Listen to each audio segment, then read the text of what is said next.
nature of trading. You see, if there's 100 people in here and 75 of them are losing, as it shows here on the CMC Market website, well, this is no longer a technical analysis issue. You're not a losing trader because you are deficient in MACD, and you're not running your losing positions because you don't understand stochastics or moving averages. This is not a technical analysis problem. This is a human problem. And the sooner that you accept that this is a human problem, the sooner you can actually do something about it.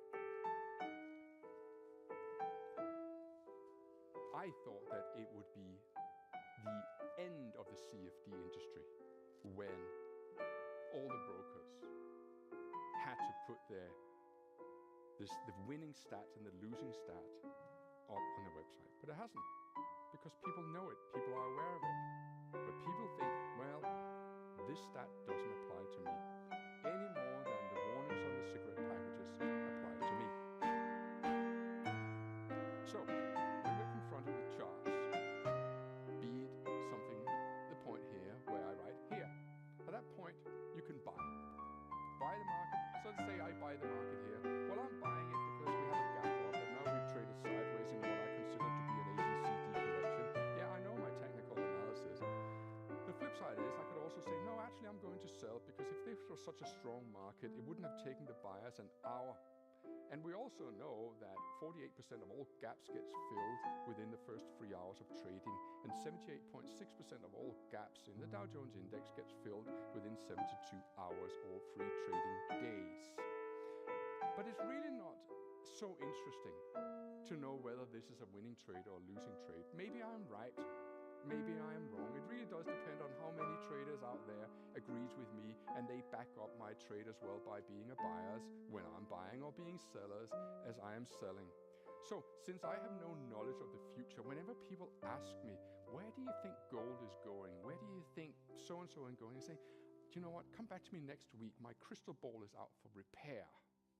It's a facetious way of telling people to stop bugging me about where I think the market is going, because I am not Nostradamus. I have absolutely no idea. And anyone who says they think that the market is going this way or that way is because they have a vested interest or a bias towards a direction or another. And that's quite fair. If you're long Bitcoin, of course you're going to say that the Bitcoin is going to go up and you think it's going to go up. You wouldn't say, I think Bitcoin is going down, and then you're long Bitcoin. So it's not that I am not forgiving towards people when they state that they think the market is going up or down, or Tesla is headed this way or that way. It's just that the opinion is biased from their own position. So if my entries are purely random, and I'm a professional trader, and you may think, oh, as a professional trader, you may have a hit rate around the 80% and 90%. Oh no, I most certainly do not have a hit rate in the 80s or in the 90s. In fact, you could even argue that I would have a better hit rate if I simply flipped a coin and then I applied money management. So either way, the sooner I accept that the nature of what I'm doing is basically random, the sooner I can begin to trade as trading should be done. I hadn't seen that one coming, and I certainly hadn't seen that one coming either. But that's the nature of the game that we're playing. Now, do I think that charts is the holy grail? No, I like charts. I could devour 10, 12 hours every single day, a bit more in the weekend if you allow me to. You know, if there's no lawn to be mown or windows to be polished, you know, I am quite happy to sitting devouring endless reams of stock charts that I analyze, purely to train my mind. But I'm also fully aware of the way my mind works. And my mind is not my best friend when it comes to highly profitable trading. So I don't think for 1 second that chart is the holy grail, any more than I think fundamental analysis is the holy grail. See, the problem here is, ladies and gentlemen, that we have a brain which is at best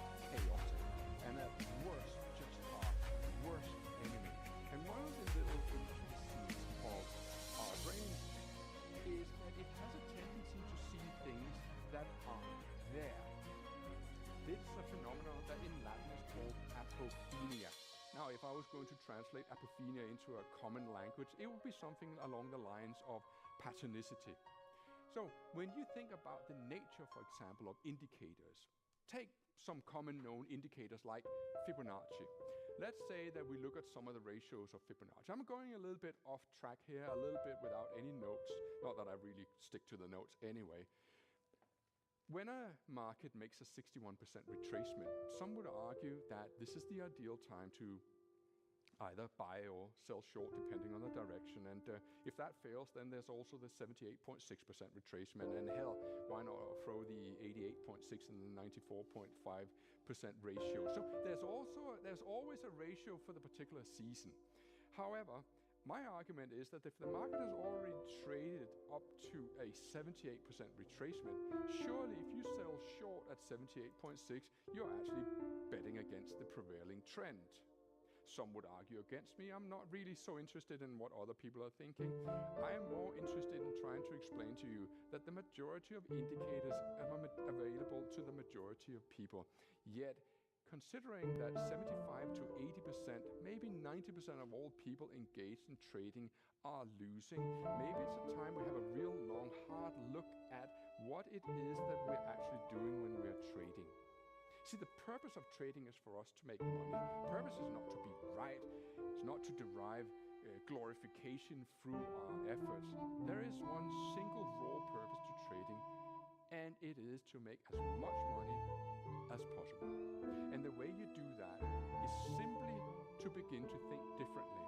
And I stated earlier that if 75, 80, 90% of all people are losing traders, we also have to assume that those 70, 80, 90% are normal, perfectly well-functioning people within society who hold down jobs as well as everyone else does, are intelligent, well-spoken, pay their taxes, look after their children, etc., but they can't trade for shoot because they simply think like everyone else does.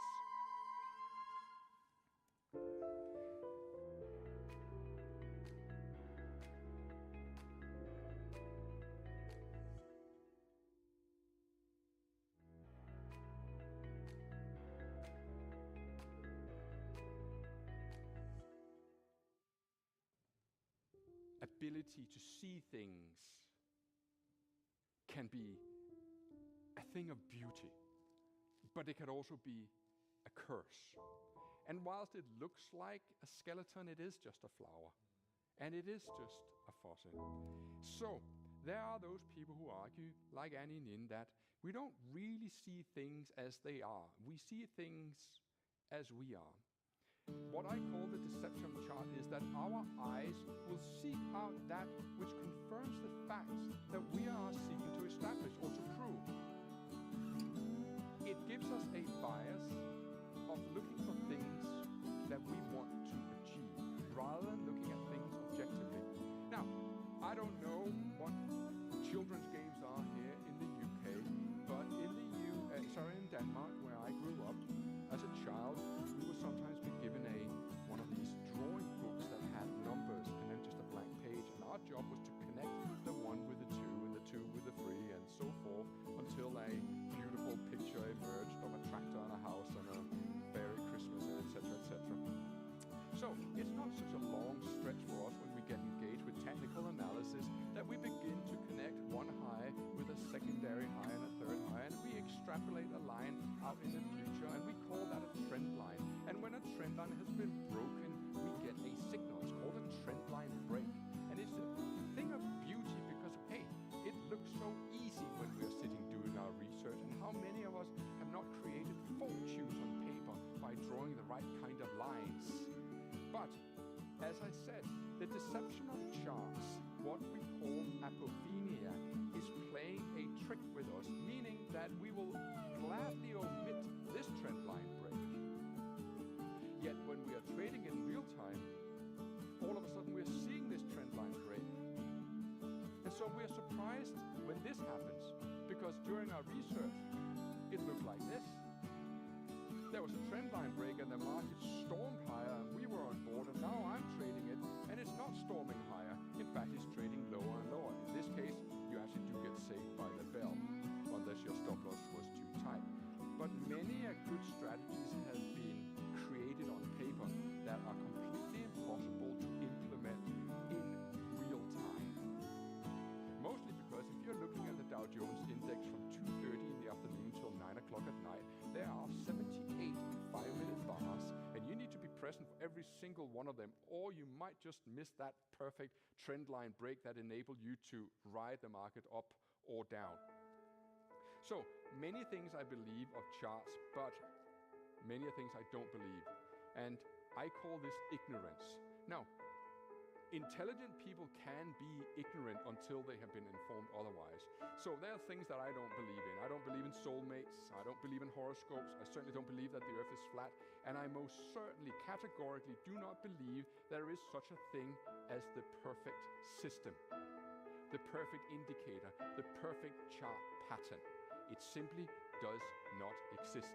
So I think it's time that we embrace trading for what it really is. Trading for me is just a series of opportunities where I don't expect much, but I know that I will place a stop loss, which is in relation to how much I want to risk. But the whole concept of risk versus reward is another thing that I would love to take a shotgun at and put it to death. Because when we talk about risk versus rewards, how do you know what your reward is going to be? Well, you have a crystal ball. Let me give you a concrete example. I'm trading the DAX and I decide that I want to risk 20 points. Being the studious trader that I am, I'm arguing, you know what, I'm going